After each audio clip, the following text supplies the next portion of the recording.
Welcome to my studio again for the fourth part of this wee series. I say wee series of this series on how to mixing for metal. Today we're going to focus on the cymbals, so the overheads and the hi-hat and the ride and all that stuff. Give you a little bit of background. I'm just going to show a picture of the overheads at the moment, what they were. So we had two, I think it was NT5s, or something similar anyway, pencil mics, and C414 in the middle, and then another two called the pencil mics as well. So we have 5 overheads in total, and then we had mic for the hi-hat and a mic for the ride as well. No, for the hi-hat and ride, because that's where it was positioned, because there were 2 hi-hats on the kit. So I'm just going to go through what we did for that then, and there's not much to it, but it makes a difference, especially the mixing side of it. So let's get straight onto it. Right, so let's have find a nice bit of overhead to see what we can do in regards to this. I'm going to go with a song called The Void, because it has a nice... It's heavy as fuck. So let's have a listen to the start of the track with everything in, and then we'll go from there.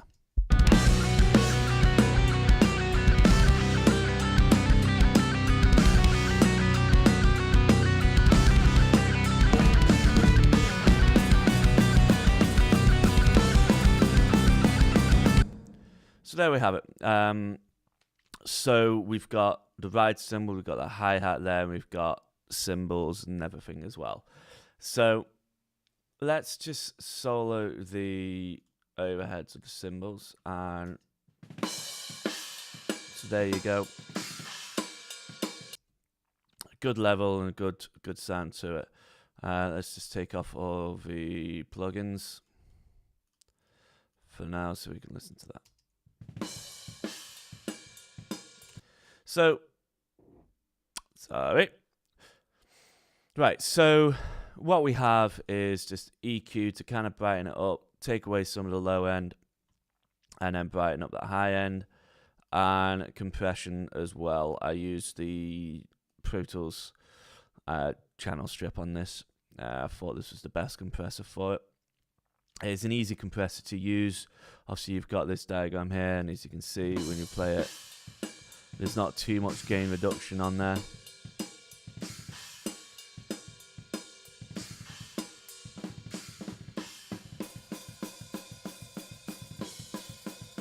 There's not too much gain reduction on there, but it's just enough to, you know, kind of help it out, basically. So let's have a listen. Take off the EQs.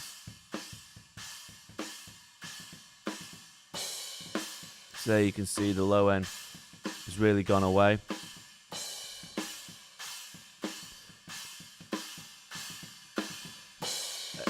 And then the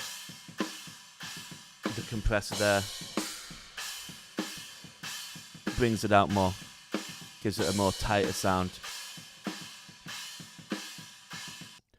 So that's what we did with the overheads, the 5 overheads that we had. Let's have a look at the ride. So the hi-hat first on this one. Hi-hats, I always find they're quite difficult, even though you're just using one mic. You're using...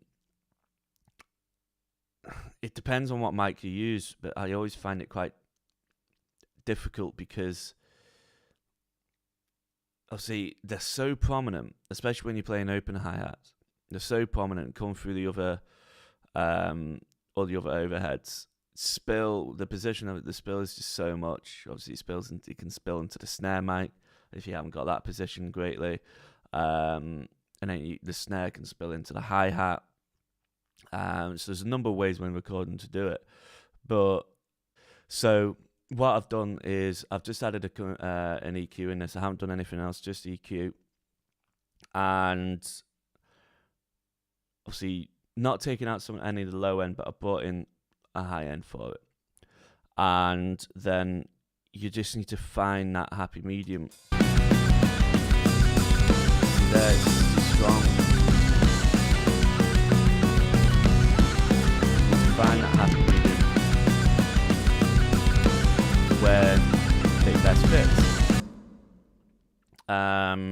So it's not overpowering anything or anything like that. So it can be quite hard sometimes.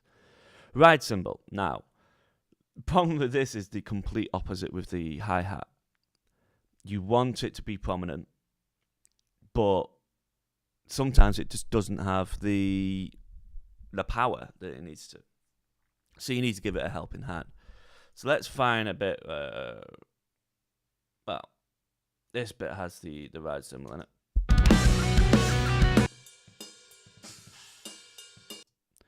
So obviously that's all bypassed and everything like that. So you got the EQ. So I've taken away the low end, and we're just to kind of take away the bass drum, the kick drum, everything like that, and some of the toms, and then boosted the high end, just obviously so we can get the best frequencies for the ride cymbal. So if we have a listen on its own,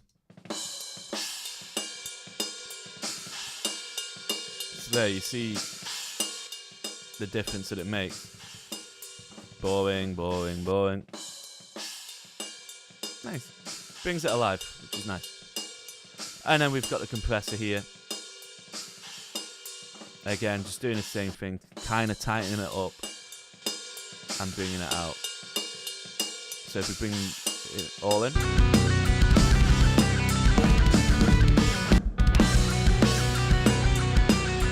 Just kind of brings that out in the mix a bit more. It's there to drive the rest of the track as well. So that's what he needs to do. So now, going from a mixing perspective for the overheads, let's have a look. Let's take away all of them, right, and see what it sounds like.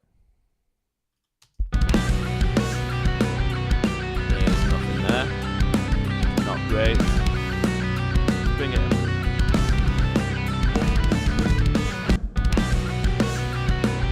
Now, some people they like their overheads low. It depends. It's completely up to yourself. But some people like to have the overheads quite low in the mix. I'm not like that. I like to go into space a bit. So some people, this level might be good. Bring it up more.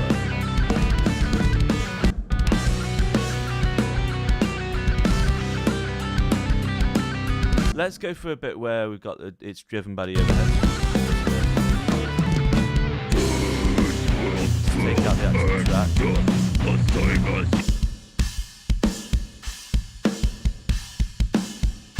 So here we've got the China driving it.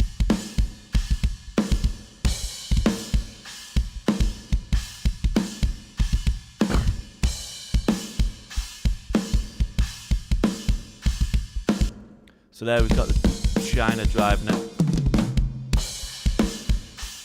See if it was too low. It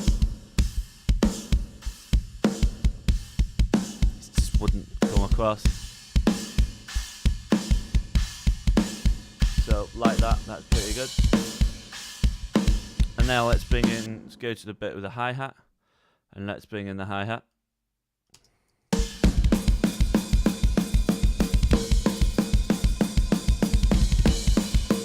Hi-hat, as I said, I don't like it too driven.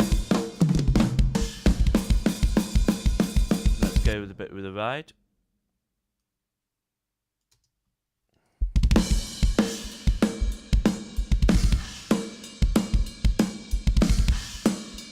Still too low.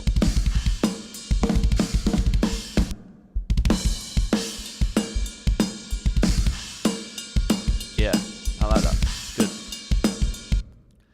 So, with that, obviously, now you sort out the pan. Right. the right way to do things should be from the audience perspective. And I get that. That's how most people would listen to it. However, I'm not like most people. I'm a drummer myself. So every single time I listen to an album myself or listen to anything like that, I'm always kind of listening to it from a drummer's perspective. So this is obviously it comes down to the drums. So from a drummer's perspective, I've got my hi-hat on my left side, my ride on my right side, toms, high tom left, mid tom right, floor toms right, and then hard right. And then overheads were the same. So when we're recording, I always have to kind of switch over the overheads. Yes, I do it when we're recording. I do it like from an audience perspective, but then I have to switch it around. So for me, this probably isn't going to work because the last video, obviously, it was just coming out mono, unfortunately. But if we just solo, I just want to solo the two furthest away track overheads. Now let's just start it off as mono, right down the middle. It's right down the middle. Let's get it left and right. Not the right side for me. Let's listen to it when we've got toms coming in. We've got a big fill here. It doesn't sound right for me, so I'm going to switch it. Other way around.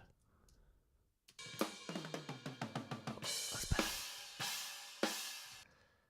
The China is in my right ear, where it should be. Toms are going from left to right, how it should be for me, and everything like that. It's just the way that I do things, and it's not the right way. I know that. But I don't give a shit.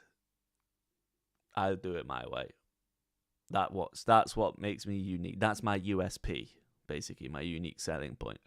Just to be honest, I don't think bands really care. I don't think the audience really cares, to be honest, either, because they're not going to, unless they're an audio engineer or a drummer or a musician themselves, they're not going to give a shit about where a tom's placed.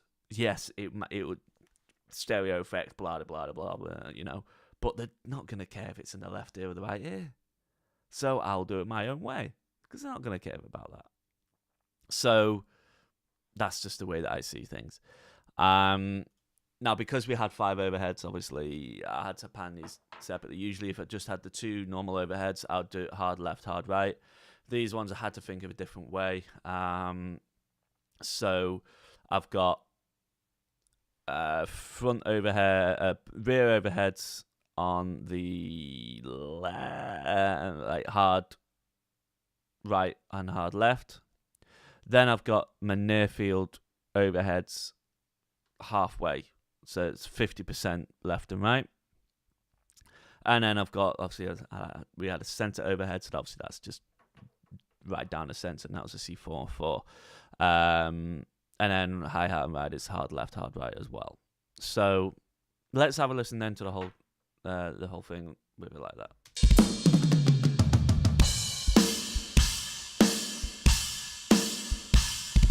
Let's bring in the track.